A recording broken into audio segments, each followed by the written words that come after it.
Qual é a necessidade que nós temos de falar de oração? Será que a necessidade é falarmos de oração?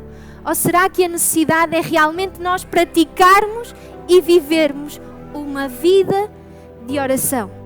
Quantas vezes nós, no nosso dia-a-dia, estamos a silenciar Deus? Quando nós somos chamados por Jesus, estamos nós dispostos a fazer o que Ele nos pede? Que segui-lo é o maior desafio das nossas vidas. Mas a recompensa, o final da história, vai ser a melhor decisão que podemos ter tomado. Feliz sábado, querida igreja! Estamos a viver uma semana incrível que nós temos a oportunidade de a viver pelo menos uma vez por ano. Que é a semana de quê? A semana de oração de jovens. E se vocês viram pelas redes sociais da igreja de Setúbal, essa semana de oração também tem o nome de soja. Pois é criatividade em ação, soja. Não soja para comer, apesar que esta soja também nós nos alimentamos, mas de forma espiritual. Eu gostaria, antes de mais, de agradecer o convite à direção de jovens da igreja de Alvalade, de Setúbal. Isto foi porque eu olhei para cima e vi alguém de Alvalade e o meu olhar cruzou. A equipa da direção de jovens da igreja de Setúbal está aqui representada pela Ana, mas também o Filipe e todos os demais membros da equipa. Eu estou muito feliz por aqui estar. Trago uma saudação também do meu esposo. Sabem que ser casada com um pastor dá nisto. Nós vamos de um lado para o outro e dizemos sempre que o outro manda um abraço fraterno à igreja. O pastor Rubén dos Santos saúda também a igreja de Setúbal. Eu estou mesmo muito feliz porque para mim é uma oportunidade incrível de conhecer pela primeira vez a igreja de Setúbal. E sabem que eu ontem estava em casa e eu pensava, eu acho que de Setúbal não conheço ninguém. E comecei a pensar na mente quem é que eu conhecia, tirando a Ana e o Filipe, porque nós fomos trocando várias mensagens, tirando a Sónia também, por motivos muito óbvios. E eu comecei assim, eu acho que não conheço ninguém. Mas a realidade é que quando eu cheguei à igreja hoje, eu deparei-me que afinal eu até conheço bastante gente. Muitos de vista, mas pelo menos são-me familiares. E isto é algo incrível que acontece na nossa vida. Porque a família cristã, a família adventista, é realmente uma família. E apesar de sermos pouquinhos, nós temos a oportunidade de nos conhecermos uns aos outros. E mesmo nunca tendo trocado uma palavra, temos a oportunidade de, pelo menos pela vista, saber: eu já vi em qualquer lugar, eu conheço. E por isso, mais uma vez agradeço o convite. E espero, e agora para os jovens, até aos 30, mas também aos jovens dos 30 para cima. Eu espero que esta semana de oração não seja apenas uma semana mais, porque vinha no calendário da UPASD e nós gostamos de cumprir o calendário, mas que seja realmente um ponto de partida no nosso relacionamento com Cristo. Sabem que como jovens, e eu incluo-me, como jovens nós vivemos dificuldades, desafios na escola, no trabalho, na faculdade, na igreja. E é importante nós termos esta semana para que sejamos ouvidos. Para que alguém ouça o que nós pensamos, o que nós idealizamos, o que é que nós pensamos e está mal, mas que alguém simplesmente ouça. E por isso, querida igreja, o meu convite aos jovens, mas o meu convite à igreja já dos 30 para cima, é que apoiemos os nossos jovens durante esta semana. Porque é uma semana que pode fazer a diferença na vida de um jovem. Eu lembro-me há uns anos na minha igreja natal, no norte, pelo sotaque percebe-se um pouco que eu sou de origem do norte, e eu lembro-me que houve uma semana de oração no ano de 2012 que marcou a minha vida ao ponto de eu estar aqui hoje. Por isso nós não imaginamos como é que a soja, o impacto que esta semana ou estes dias de reunião que nós vamos ter uns com os outros, o impacto que esta semana pode ter na vida de um jovem. E o meu convite aos jovens é, apesar do cansaço da semana, da faculdade, do trabalho da escola, façam um esforço, porque é um esforço que no fim valerá a pena. É um esforço que no fim nos vai levar até aos pés de Jesus. E isso é o que nós mais desejamos neste mundo. E agora sim, entrando no tema da Semana de Oração de Jovens, nós podemos ver que o tema escolhido foi, quem sabe? Alguém já sabe? Oração. E vocês podem se perguntar, a oração, de tantos temas atuais, guerras no mundo, problemas éticos, leis que saem por aí, nós temos que defendê-las. Tantos temas atuais e nós vamos para a coisa mais antiga. E podemos pensar a coisa mais ultrapassada que pode existir. Qual é a necessidade que nós temos de falar de oração? Será que a necessidade é falarmos de oração? Ou será que a necessidade é realmente nós praticarmos e vivermos uma vida de oração? Será que a oração afinal não está assim tão desatualizada? Mas nós é que ainda não fizemos o nosso upgrade no telemóvel? Quando nós vemos a sociedade e como se desenvolveu, principalmente nos últimos anos, nós vemos que aquilo que antigamente era quase impensável, hoje em dia é a coisa mais natural do mundo. O mundo tecnológico. Internet por todo lado, telemóveis pequeninos, digitais, redes sociais. Já não se precisa de enviar cartas, mas agora tudo se faz à velocidade de quê? De quão rápido eu escrevo no teclado QWERTY. Ou seja, a informação viaja de um lado para o outro. E sabem que eu pus-me a pensar, se Jesus tivesse redes sociais, quantos seguidores vocês acham que ele tinha? A resposta óbvia, o que é que nós dizíamos? Jesus batia recorde de Cristiano Ronaldo. Ele ultrapassaria Cristiano Ronaldo. Mas sabem que pensando friamente na questão, eu acho que Jesus não bateria o recorde de Cristiano Ronaldo. Porque nós, apesar de que até intelectualmente nós dizemos que seguimos a Jesus, faltaria a ação prática de clicar no botão de follow. E sabem que clicar no botão de follow tem várias vertentes. A primeira é, eu começo a seguir a pessoa e eu realmente vou o quê? Seguir a pessoa. A pessoa põe uma história, o que é que eu faço? Eu vou ver a história. A pessoa publica algo, o que é que eu faço? Eu vejo a publicação. Comento, dou like. Mas se Jesus estivesse aqui hoje, será que ele teria pessoas a comentar? Teria likes? Teria seguidores? Mas também digo-vos que era muito mais fácil que seguir a Jesus fosse unicamente por uma rede social.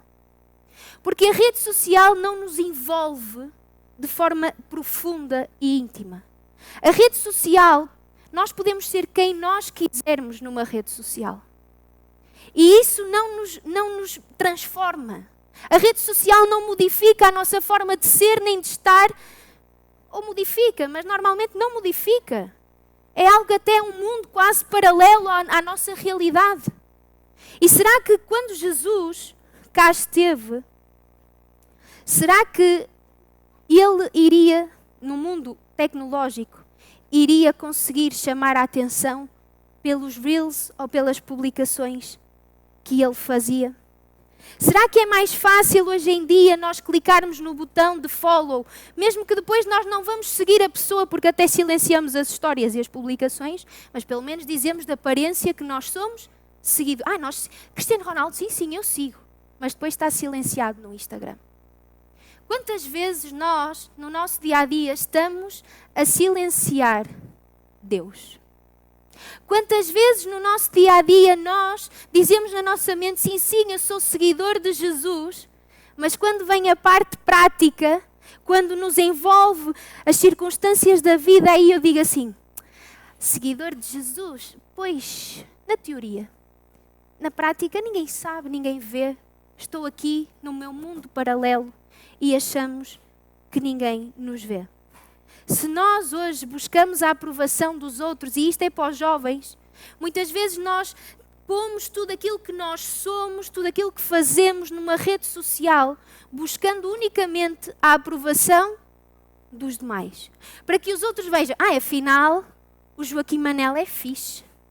Afinal, já viram, ele foi à praia. Ele fez isto, buscando unicamente que o outro aprove quem eu sou. O que eu gosto, o que eu me identifico e o que eu não me identifico. Estamos nós a buscar a aprovação de Deus hoje, como buscamos likes? Estamos nós a buscar a aprovação de Deus no mundo hoje, como buscamos ter likes e views nas histórias e views nos reels? Será que é importante buscar acima de tudo a Deus e só depois o resto? Havia um jovem, nós já vimos quem era o jovem na história das crianças, em que ele vai ter com Jesus em Marcos no capítulo 10, e eu convido a todos aqueles que puderem a abrir as suas Bíblias em Marcos no capítulo 10, a partir do versículo 17. Ele vai ter com Cristo, e nós entendemos pelo relato dos evangelhos de Mateus, Marcos e Lucas, que este jovem não era um simples jovem judeu, mas era alguém que, segundo Mateus, era uma pessoa bastante importante na sociedade. Lucas vai dizer exatamente a mesma coisa. Vai nos acrescentar que também era jovem. E Marcos vai nos dizer que é alguém, no versículo 17, que diz que, pondo-se Jesus a caminho, ou seja, Jesus estava parado, e nós vemos no relato anterior, que Jesus está com as crianças. Sucede-se aquele momento que diz no versículo 15, em verdade vos digo que quem não receber o reino de Deus como uma criança, de maneira nenhuma entrará nele. E quando Jesus está a dizer isso, ele tem uma audiência. Não só os discípulos, mas outros homens e outras mulheres estão lá a ouvir. E pelo facto deste jovem, versículo 17, ter ido a correr ter com Jesus, mostra-nos que ele estava aonde? Ele estava lá. Ele ouviu, ele testemunhou o que Jesus fez com estas crianças. E ele diz nos versículos 17, chegou, ajoelhou-se perante Jesus e diz, bom mestre, que farei para herdar a vida eterna? A reação deste jovem, quando ele chega até Cristo e ele olha para ele, e sabem que sendo ele alguém de influência, como nos vai dizer os evangelhos, Ellen White diz-nos que era alguém que era membro do Sinédrio, ou seja, ele pertencia àquele grupo de elite judeu, era alguém que conhecia as Escrituras de trás para a frente, da frente para trás, e ele chega ao pé de Jesus e ele vai dizer, bom mestre. E sabem que para nós hoje dizer Jesus bom mestre é-nos igual, porque Jesus realmente é um bom mestre. Mas para um judeu no século I, tratar um rabino, um professor por bom, era algo, sabem o quê? Impensável. Porque segundo a Mishnah, um dos livros rabínicos por excelência do povo judeu, nós vemos que lá está escrito que bom é só um. Sabem quem? Deus. Bom é só um. Então, um judeu crescia a pensar que naquele tempo nenhum homem, nenhum mestre, nenhum rabi era o quê? Bom. Na excelência da palavra. Podiam ser bons professores, mas não eram bom mestre. E ele vai ter com Jesus e a sua reação é olhar para Cristo e dizer o quê? Bom mestre. Então, se havia alguém que sabia que estaria possivelmente aos olhos dos outros a blasfemar, era quem? Aquele jovem. Porque ele está a comparar este professor que andava de um lado para o outro a quem? A Deus. E nós vemos a sinceridade do jovem, porque ele chega-se, uma pessoa da elite religiosa do povo, ele chega até Jesus e ele vai fazer o quê? Ajoelha-se. Ele prostra-se diante de Cristo, porque ele reconhece que Jesus não é um simples maestro. E sabem que a reação de Cristo a este cenário que ele está a ver, no versículo 18, muitas vezes nos intriga. Porque nós olhamos e vemos no versículo 18 que Jesus vai dizer, meu amigo, porquê é que tu me chamas de bom? Porquê é que tu me estás a chamar bom mestre? E diz Jesus, citando o quê? a Mishnah, ele vai dizer o quê? Bom só há um, que é o quê? Deus. Deus é o único que é bom. Por que tu estás a dizer que eu sou bom? E sabem que é interessante? Porque este jovem, como bom judeu, ele chega até Jesus a perguntar: o que é que eu posso fazer? Em Mateus nós vamos ver algo interessante, porque ele vai dizer: o que é que eu posso fazer de bom, de bem, para herdar a vida eterna? E sabem o que é que Jesus podia ter dito aqui neste momento? Ele podia ter sido claro e ter dito assim: meu amigo, tudo bom, não podes fazer nada.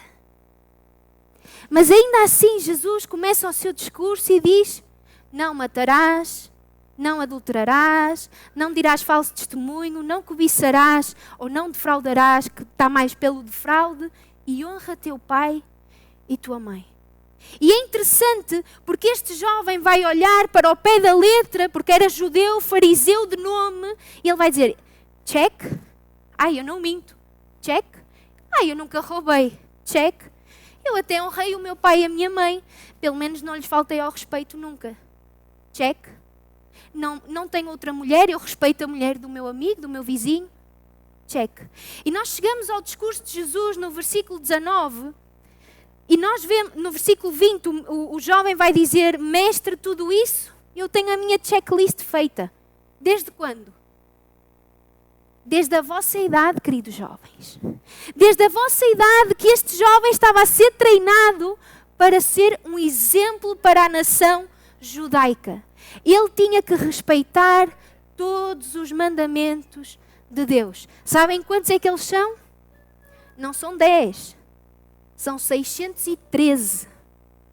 E ele tinha que fazer a checklist aos 613 mandamentos que nós podemos encontrar na Torá, no Pentateuco. E é interessante porque agora vai nos dizer que o jovem Mateus, ele vai perguntar mais uma vez: eu tenho feito isso, o que é que me falta?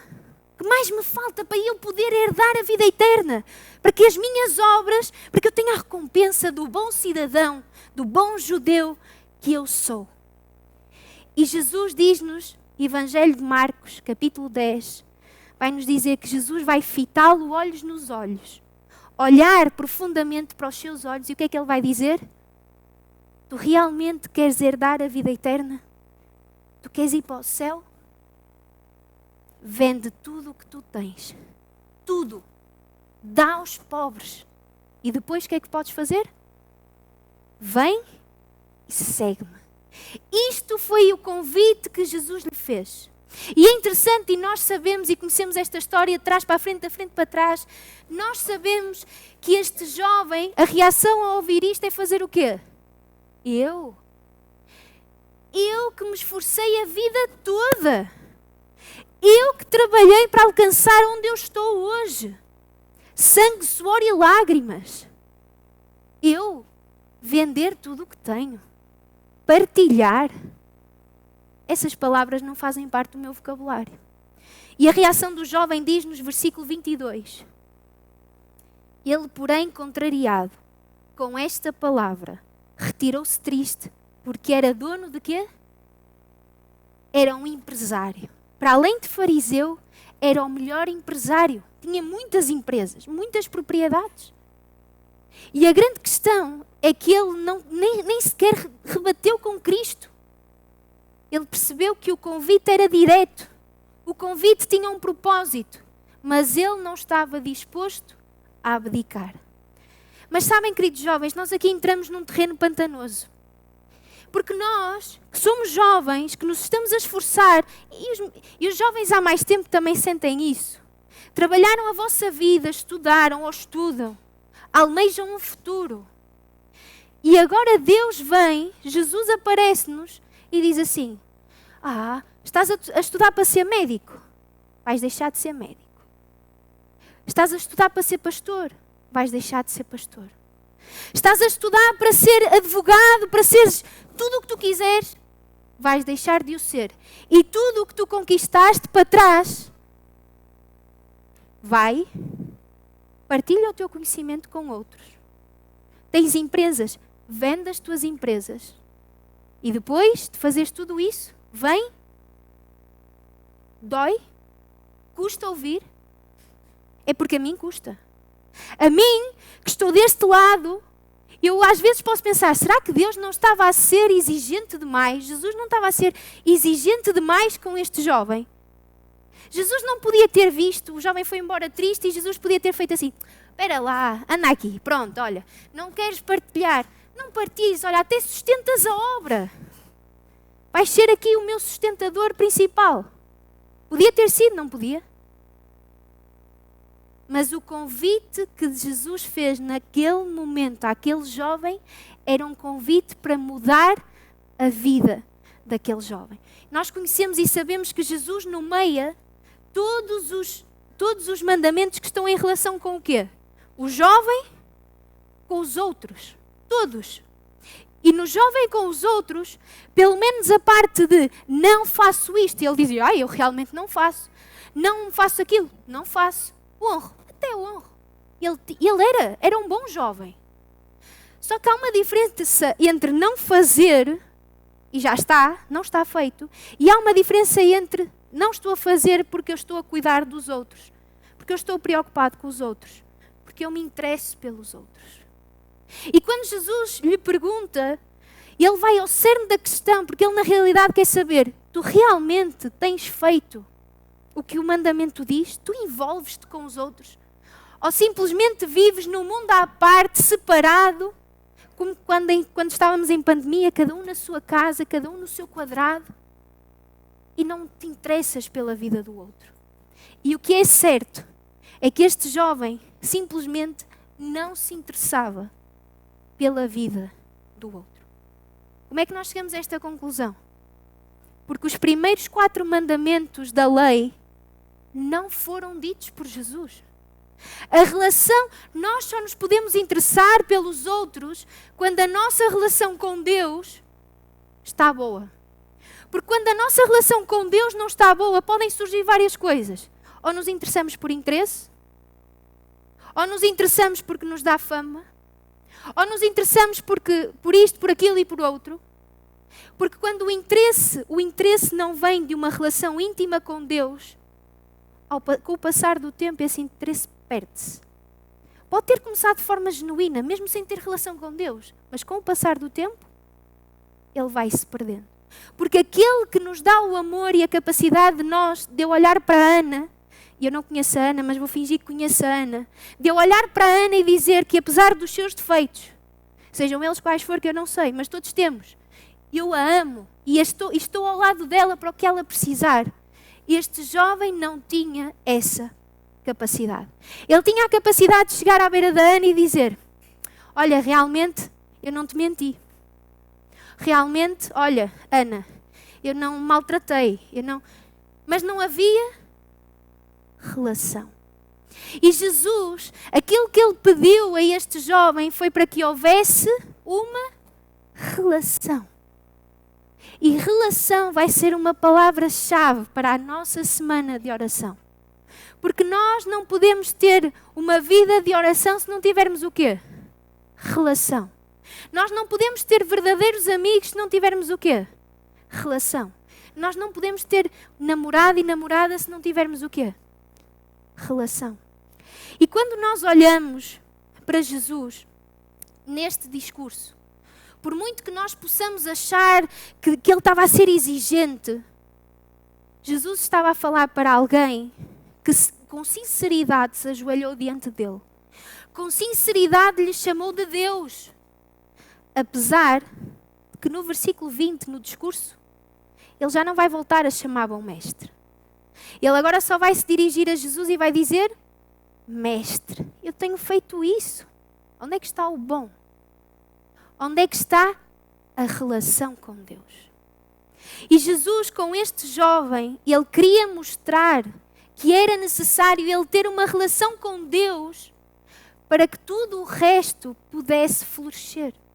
Para que tudo o resto pudesse vir à existência, o cuidado, a proteção, o amor pelos outros.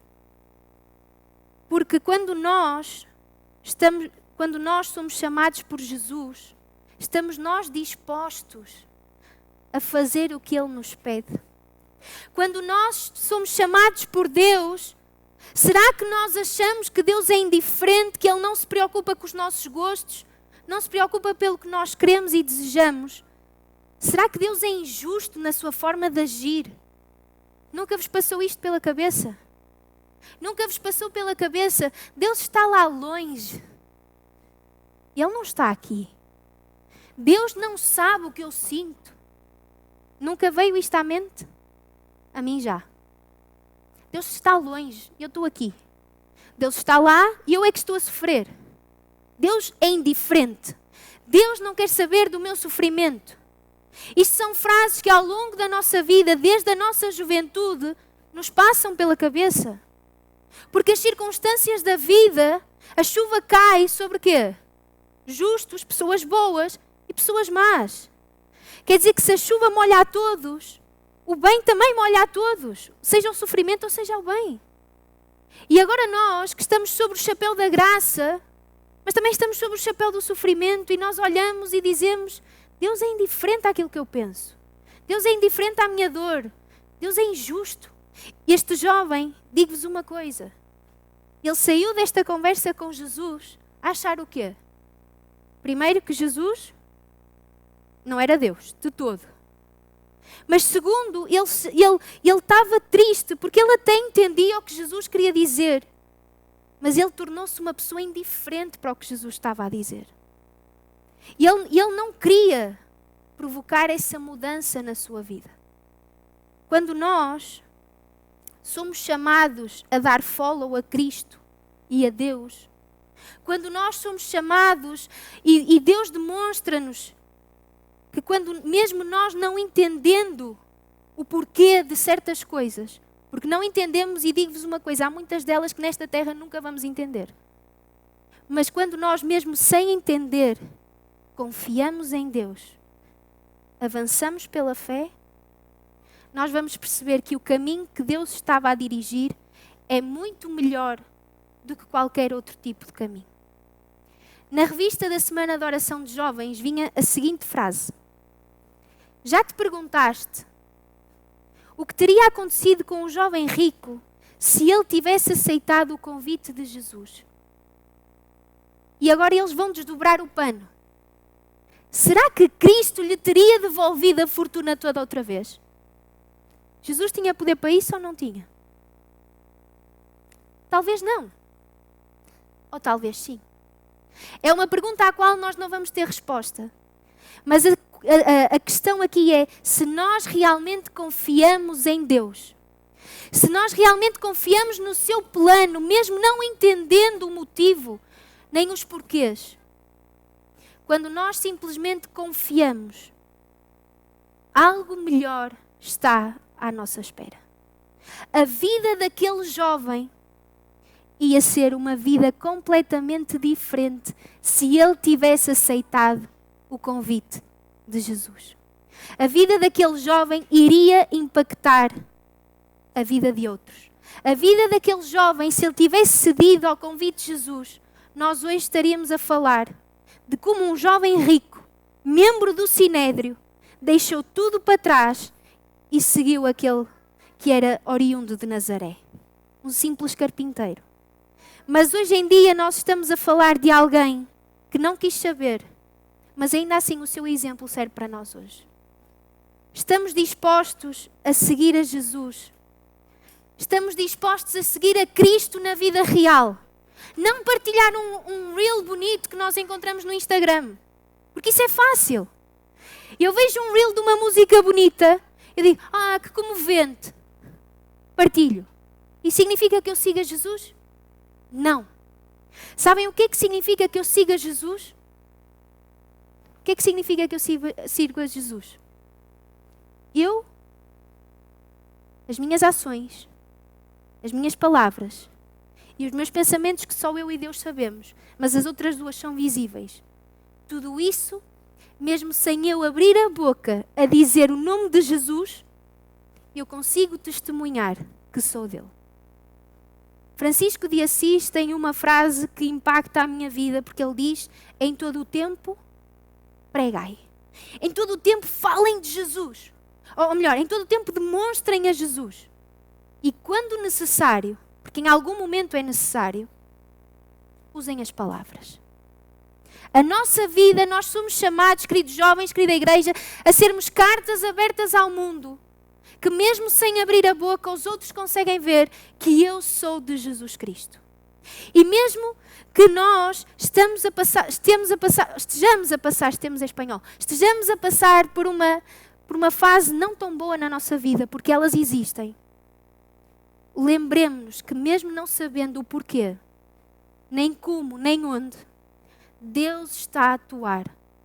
Deus está a guiar cada passo.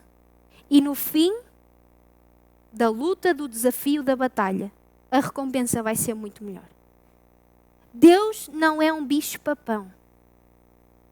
Por muitas vezes que nós achemos que Ele é, Ele não é. Deus não é um bicho-papão que está sentado à espera de nos fazer mal, que as coisas nos corram mal, que sejamos pessoas infelizes. Pelo contrário, Deus quer a nossa felicidade já aqui nesta terra. E Deus quer o nosso bem e nós temos um convite, o mesmo convite que foi feito ao jovem rico, é-nos feito a nós hoje. Queres ser um simples follower, um simples seguidor de Jesus, até anónimo, numa rede social? Ou queres dar a cara e a vida por aquele que morreu na cruz por ti? Queres viver uma aventura ao lado de Cristo durante estes dias, mas que não vão ser estes dias? Vai ser a vida, uma vida ao lado de Cristo. Ou queres simplesmente passar despercebido? Queres impactar a história? Ou queres simplesmente fazer parte dela? Queres que a tua chama, que a tua fé seja visível a todos? Porque aquilo que nos move, a chama que nos move, é uma chama que é conduzida e dada por Jesus Cristo. A chama que nós temos é dada por Jesus. E a nossa fé só arde se a chama que é Cristo estiver em nós. Por isso, o meu desejo, querida igreja e queridos jovens, é que nós, ao contrário do jovem rico, aceitemos o desafio que Jesus nos dá. Porque segui-lo é o maior desafio das nossas vidas. Mas a recompensa, o final da história, vai ser a melhor decisão que podemos ter tomado. Que Deus nos abençoe em todos os dias, mas em especial nesta semana que se inicia para os jovens. Que Deus nos abençoe.